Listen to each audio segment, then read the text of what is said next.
welcome back to Shortcut Children. We are continuing chapter number 2 is matter around a sphere. So in a first video हमने कल जो पहला video किया था उसमें हमने देखा था ये टॉपिक हम पहुंच गए थे प्रॉपर्टीज़ ऑफ सॉल्यूशन तक, जो कि मैंने आपको क्लियर किया था। इसके बाद हमने कंसंट्रेशन ऑफ सॉल्यूशन के बारे में बात की थी और हम पढ़ रहे थे सैचुरेटेड सॉल्यूशन के बारे में। तो सैचुरेटेड सॉल्यूशन क्या है वो मैं आपको यहाँ पर एक्सप्लेन करता हूँ। अब देखिए, सपोज हम लेते हैं एक बीकर। हमने क्या लिया यहाँ पर, एक बीकर लिया हमने। तो अब देखिए ये है आपका एक बीकर। अब इस बीकर के अंदर हमने ऐड किया सॉल्ट। अब ये है salt and this is water. इस बीकर के अंदर क्या है, वाटर है। अब आप इसके अंदर कितना वाटर के अंदर सॉल्ट ऐड कर पाएंगे ये देखना है। आप देखिए एक पर्टिकुलर लिमिट रहती है कितना आप ऐड करेंगे। देखिए सपोज़ इसके अंदर 500 ml वाटर है, कितना, आधा लीटर पानी है। तो इसमें आप 1 2 3 पहला चम्मच डालेंगे, 2 3 4 या 10 चम्मच डालेंगे तो ये टोटली मिक्स हो जाएगा। लेकिन एक समय के बाद एक ऐसी सिचुएशन आएगी कि जब आप इसमें सॉल्ट ऐड करेंगे तो वो कम्प्लीटली इसके अंदर डिज़ोल्व नहीं होगा।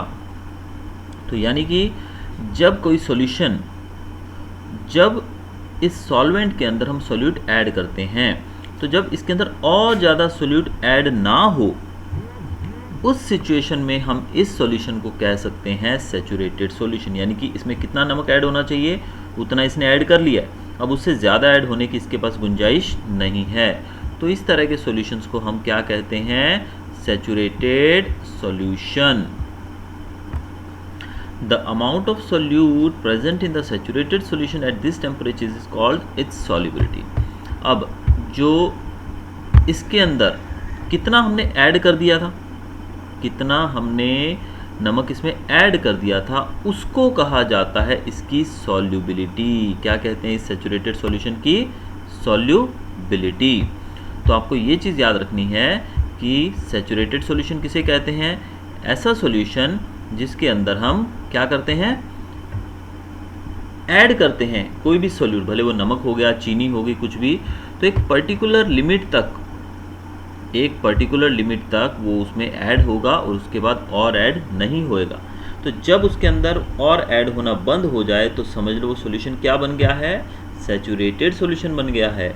और इस सैचुरेटेड सॉल्यूशन के अंदर जितना सोल्यूट ऐड हो चुका है उसको हम कहेंगे इसकी सॉल्युबिलिटी, कि इतना ये सोल्यूट अपने अंदर ऐड कर सकता है। ये सोल्यूट, सॉल्यूशन, सॉल्वेंट, ये चीज़ें काफ़ी कंफ्यूजिंग है, सो ध्यान देकर समझिएगा। तो आगे क्या बताया गया हम देखते हैं।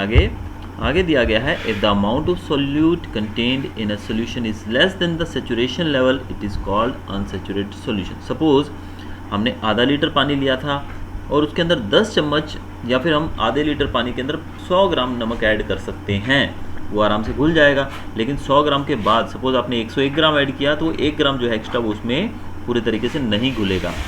तो जब सॉल्यूट जो है, सॉल्यूशन के अंदर जो सॉल्यूट है वो सैचुरेशन लेवल से कम हो, यानी कि उसके अंदर ऐड होना कितना है, 100 ग्राम, यानी कि 500 ml पानी के अंदर, आधा लीटर पानी के अंदर 10 चम्मच ऐड हो सकते हैं, लेकिन हमने ऐड किए हैं सिर्फ 9 चम्मच, यानी कि उसमें 1 चम्मच और ऐड होने की गुंजाइश है।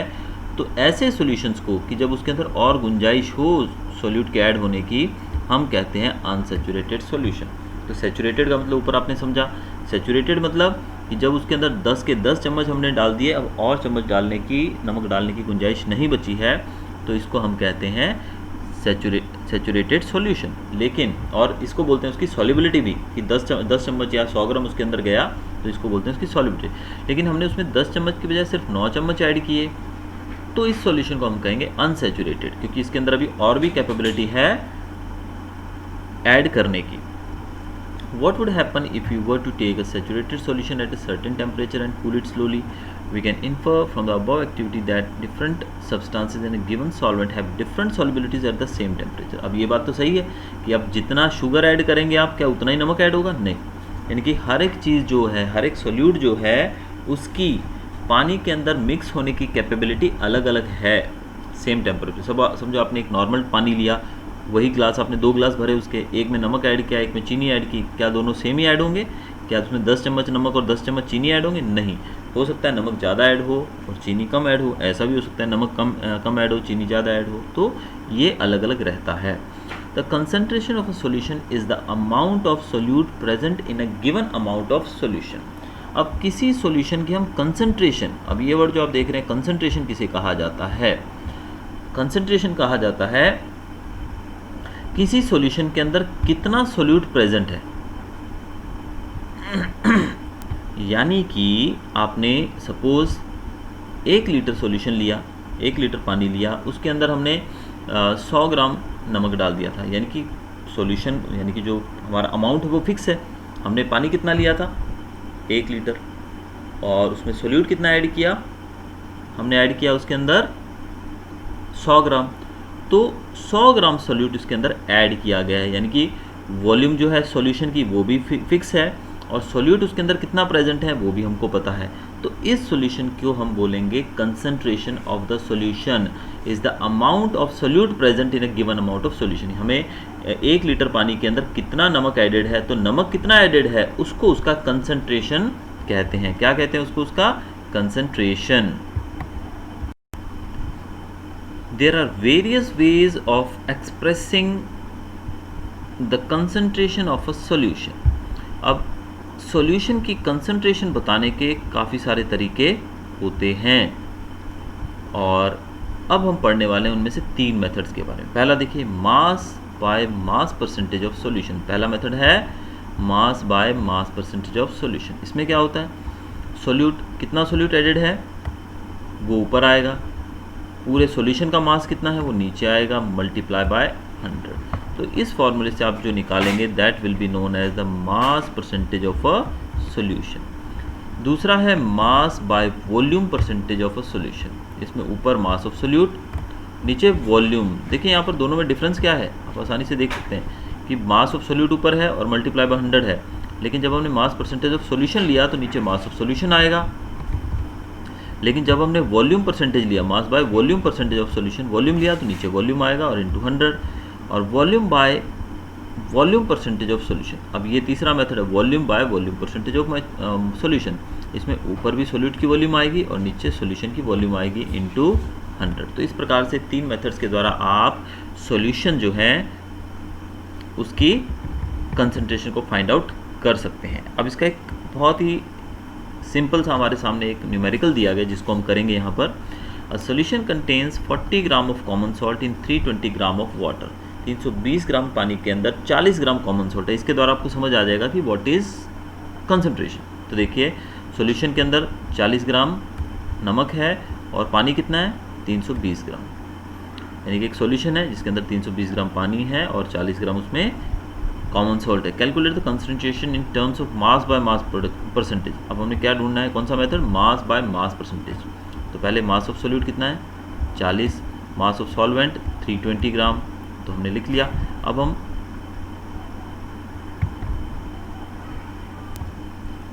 तो यहाँ पर मास ऑफ सॉल्यूशन, अब पूरा सॉल्यूशन, अब देखिए सोल्यूट और सॉल्वेंट, सॉल्वेंट मतलब पानी, सोल्यूट मतलब सॉल्ट।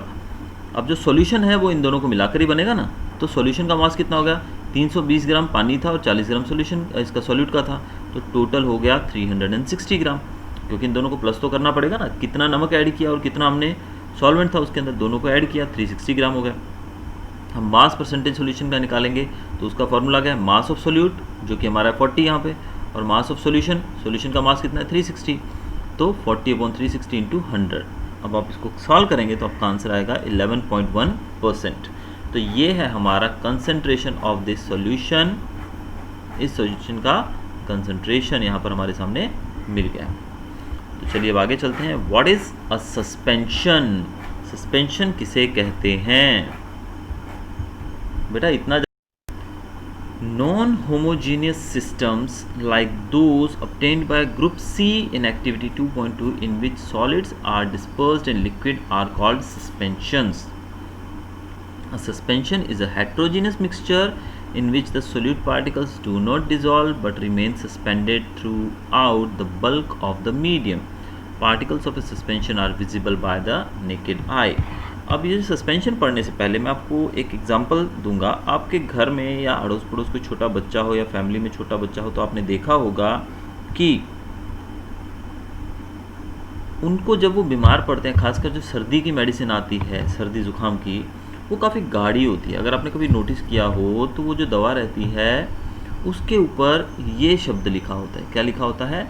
सस्पेंशन। इसका मतलब कि वो जो दवा है वो क्या है, वो एक सस्पेंशन फॉर्म में है। तो सस्पेंशन जब उसको आप ध्यान से देखोगे तो डॉक्टर, पहली बात तो जब आप डॉक्टर से वो दवा लेके आएंगे तो डॉक्टर जो है वो पहले एक एडवाइस देता है कि ये दवा देने से पहले इसको अच्छे से शेक करना है, हिलाना है। उस दवाई के ऊपर भी लिखा होता है शेक वेल बिफोर यूज़, कि यूज़ करने से पहले इसको अच्छे से हिलाइए, फिर आप इसको यूज़ करिए।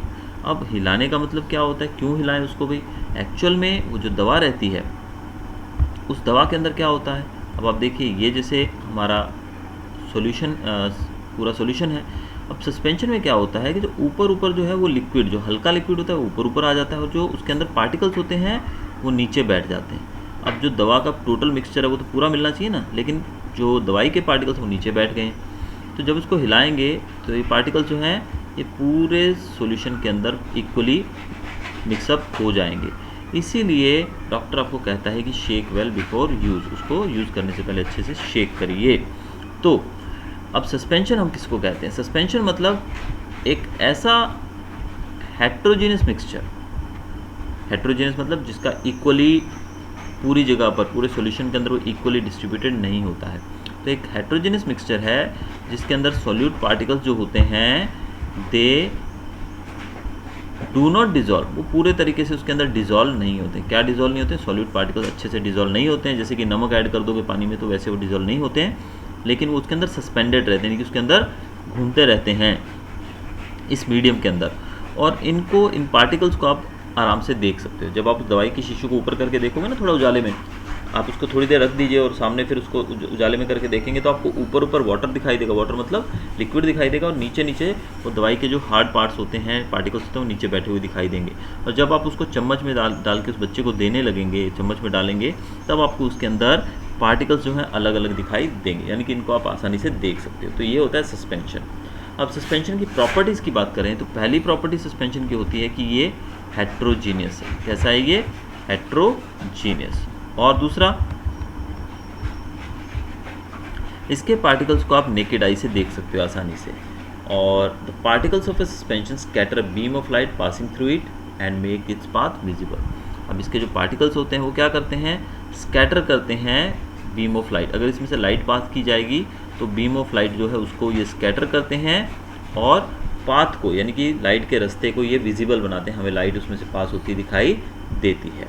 Solute particles settle down when a suspension is left undisturbed. अगर आप इसको रख देंगे थोड़े समय के लिए तो पार्टिकल्स जो हैं सोल्यूट के वो क्या होंगे? सेटल डाउन, वो नीचे बैठ जाएंगे। They can be separated from the mixture by the process of filtration. अब आप इसको ऊपर ऊपर से फिल्टर कर लोगे तो जो पार्टिकल्स हैं वो नीचे बैठे रहेंगे और जो ऊपर का लिक्विड है वो आपको अलग मिल जाएगा। When the particles settle down, the suspension breaks and it does not scatter light anymore. जब पार्टिकल्स नीचे बैठ जाते हैं, यानी कि इसमें जब आप छोड़ देंगे थोड़ी समय के लिए तो पार्टिकल्स नीचे बैठ जाएंगे, तो ऐसे केस में इस सॉल्यूशन के अंदर से लाइट स्कैटर नहीं हो पाएगी। Does not scatter light any more. तो ये था हमारा सस्पेंशन और इसकी कुछ प्रॉपर्टीज़ हमने पढ़ी। अब आगे हम पढ़ेंगे what is a colloidal solution. Colloidal solution क्या होता है, हम इसकी प्रॉपर्टीज़ देखते हैं और जानते हैं कि क्या होता है ये। Colloidal solution.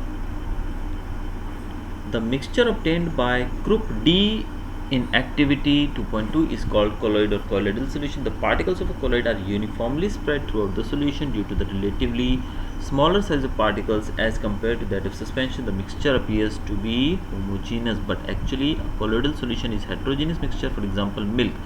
Because of the small size of colloidal particles, we cannot see them with naked eye, but these particles can easily scatter a beam of visible light as observed in 2.2 activity.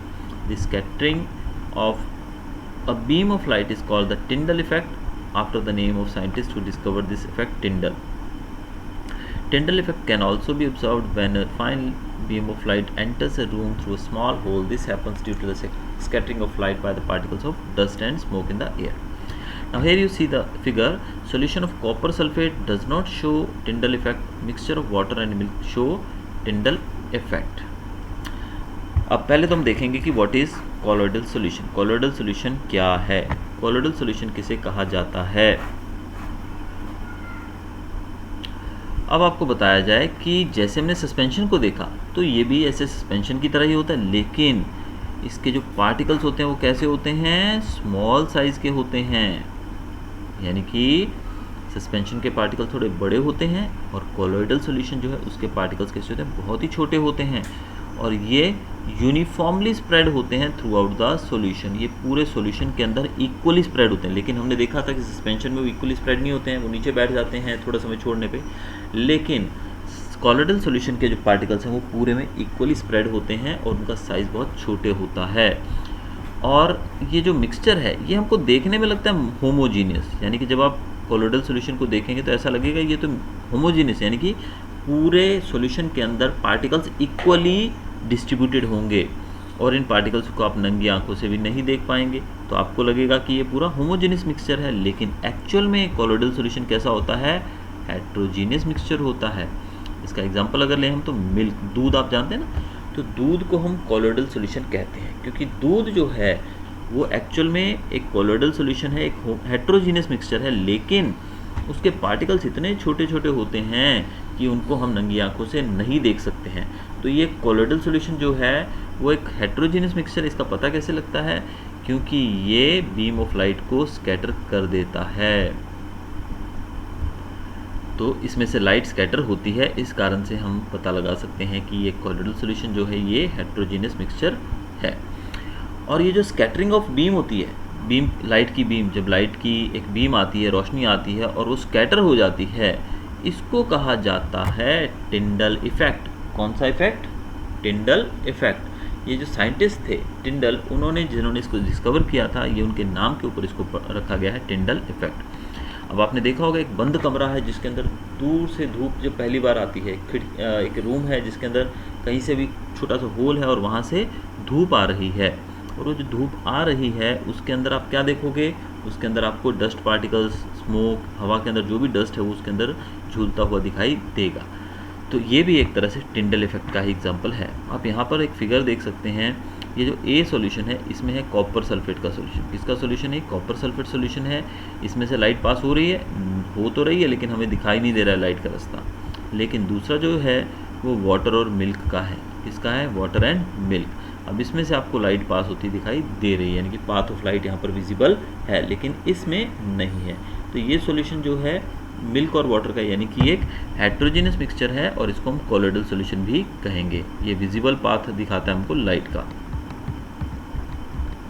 अब Tyndall effect आपको कहाँ कहाँ दिखाई दे सकता है, जब बहुत सारे पेड़, देखिए घना जंगल है जिसके पेड़ ऊंचे ऊंचे हैं, उसके अंदर से जब सनलाइट पास होती है जंगल में तो आपको इस तरह का दृश्य देखने को मिलेगा। तो ये जो लाइट देख रहे हैं, बीम ऑफ लाइट, ये जो है ये भी टिंडल इफेक्ट ही शो कर रहे हैं। अब प्रॉपर्टीज़ पढ़ेंगे कोलोइड की। कोलोइड की प्रॉपर्टीज़ में पहला कि ये हेट्रोजीनियस मिक्सचर है। दूसरा, पार्टिकल साइज़ जो होते हैं कैसे होते हैं, पार्टिकल साइज़ वेरी स्मॉल, इसको हम आंखों से नहीं देख पाते हैं। आगे कोलोइड्स जो हैं वो इतने are big enough to scatter beam of light, इसमें से बीम ऑफ लाइट स्कैटर हो जाती है। They do not settle down, और इनको रखने के बाद ये सेटल डाउन नहीं होते हैं, जैसे कि हमने देखा था सस्पेंशन सेटल डाउन हो जाता है, ये उस प्रकार से सेटल डाउन नहीं होते हैं। अब यहाँ पर कुछ एग्जांपल्स दिए गए हैं नीचे, dispersed phase, dispersing medium type वगैरह के, जो कि आप देख सकते हैं। आगे एक और प्रॉपर्टी दी गई है कोलोइड की, they cannot be separated from the mixture by process of filtration. इसको कैन नॉट, यानी कि इसको सेपरेट करना पॉसिबल नहीं है फिल्ट्रेशन के द्वारा, बट स्पेशल टेक्निक, इसकी एक स्पेशल टेक्निक यूज़ की जाती है जिसको बोलते हैं सेंट्रीफ्यूगेशन। तो सेंट्रीफ्यूगेशन के द्वारा इसको आप अपने पार्टिकल्स को इसमें से अलग कर सकते हैं। The components of a colloidal solution are the dispersed phase and the dispersion medium. The solute-like components or the dispersed particles in a colloid form the dispersed phase, and the component in which the dispersed phase is suspended is known as the dispersing medium. Colloids are classified according to the state. Colloids जो हैं उसमें जो solute होता है उसको बोलते हैं हम dispersed phase, और जो उसका सॉल्वेंट रहता है, जो ज़्यादा मात्रा में है, यानी सॉल्वेंट जो है उसको बोलते हैं डिस्पर्सिंग मीडियम। तो जो सॉल्वेंट है उसको हम डिस्पर्सिंग मीडियम बोलते हैं, और जो सोल्यूट रहता है उसको हम डिस्पर्स्ड फेज बोलते हैं। कोलॉइड्स को मोस्टली 3 पार्ट में हमने बांटा है, सॉलिड, लिक्विड और gas of the dispersing medium and dispersed phase. A few common examples are given. कुछ एग्जांपल्स दिए गए जो हम देख ही लेते हैं अभी। अब देखिए लिक्विड गैस की बात की जा रही है। Gas is the dispersing medium, और टाइप इसका कौन सा होता है, एरोसॉल होता है। एग्जांपल इसके फॉग, क्लाउड, मिस्ट। अब फॉग, क्लाउड, मिस्ट ये क्या है, ये हवा के थ्रू ही होता है ना इसमें सब कुछ। फॉग मतलब धुंध, क्लाउड्स वगैरह ये सब गैशियस फॉर्म में होते हैं। तो यहाँ पर जो मीडियम रहेगा, डिस्पर्सिंग मीडियम, वो रहेगा गैस। और यहाँ पर फेज़ कौन सा है, यहाँ पर फेज़ हम इसको मानेंगे लिक्विड फेज़। वैसे ही स्मोक ऑफ ऑटोमोबाइल, एग्जॉस्ट वगैरह है, ये भी एरोसोल इसका टाइप माना जाता है। और यहाँ पर डिस्पर्सिंग मीडियम क्या है, गैस ही है, और डिस्पर्सिंग फेज क्या है, सॉलिड।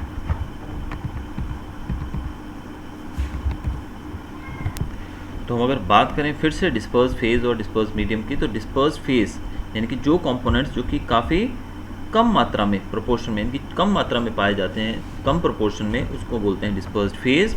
और जो ज़्यादा मात्रा में पाए जाते हैं, जिसकी सॉल्वेंट जो है वो ज़्यादा रहता है, तो उसको हम बोलते हैं dispersion medium.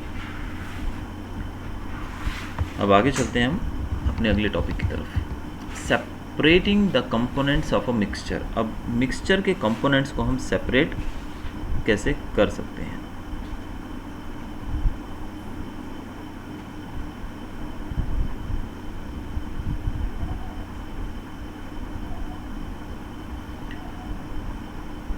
How can we obtain coloured component that is dye from blue और ब्लैक इंक, यानी कि ब्लू और ब्लैक इंक से हम कलर डाई कैसे निकाल सकते हैं। इसके लिए एक एक्टिविटी दी गई है यहाँ पर। अब यहाँ पर बताया गया, fill half a beaker with water. Beaker को आधा पानी से भरिए। Put a watch glass on the mouth of the beaker. Beaker के माउथ पे क्या लगा दीजिए आप, वॉच ग्लास लगा दीजिए। अब उसके अंदर कुछ इंक ड्रॉप्स डाल दीजिए वॉच ग्लास के ऊपर। Now start heating the beaker. अब बीकर को गर्म करिए। We don't want to heat the ink directly. अब डायरेक्टली इंक को हीट नहीं किया जाता, so you will see that evaporation is taking place from the watch glass. आप देखोगे कि वॉच ग्लास में से इवेपोरेशन हो रही है। Continue heating as the evaporation goes on and stop heating when you don't see any further change in the watch glass. आप उसको तब तक गर्म करते रहिए, तब तक इवेपोरेशन होता रहे, उसको गर्म करते रहिए, और जब तक आपको वॉच ग्लास के अंदर कोई बदलाव ना दिखाई दे तब तक उसको आप गर्म करते रहिए। Observe carefully and record your observation. आप इसको ध्यान से देखिए और अपनी ऑब्जर्वेशन को नोट करिए। अब यहाँ पर हुआ क्या वो हम देखते हैं। We find that ink is a mixture of a dye in water. तो यहाँ पर आपकी डाई बन जाएगी। क्या बन जाएगी, डाई। डाई कैसे बनी, देखिए हमने इंक डाली थी ऊपर। क्या डाली थी ऊपर, इंक डाली थी, और उसके अंदर क्या था, पानी था बीकर के अंदर। तो पानी और इंक के मिलने से बनती है dye. Thus we can separate the volatile components. Volatile components मतलब solvent from its non volatile solute. तो इस प्रकार से हम वॉलेटाइल कंपोनेंट्स को उसके नॉन वॉलेटाइल कंपोनेंट से अलग कर सकते हैं एवेपोरेशन के द्वारा। अब आप देखिए जो डाई है, it is a mixture of water and ink. तो अगर आप उनको एवेपोरेट कर दोगे तो एवेपोरेशन के द्वारा ये जो वाटर है उड़ जाएगा और डाई वहाँ पर रह जाएगी। आगे हमारा टॉपिक है, how can we separate cream from milk. Milk में से हम क्रीम कैसे निकालते हैं। आजकल आप जानते हैं कि हमें अलग अलग तरह के मिल्क मिलते हैं, यानी कि full cream milk, toned milk, double toned milk etcetera.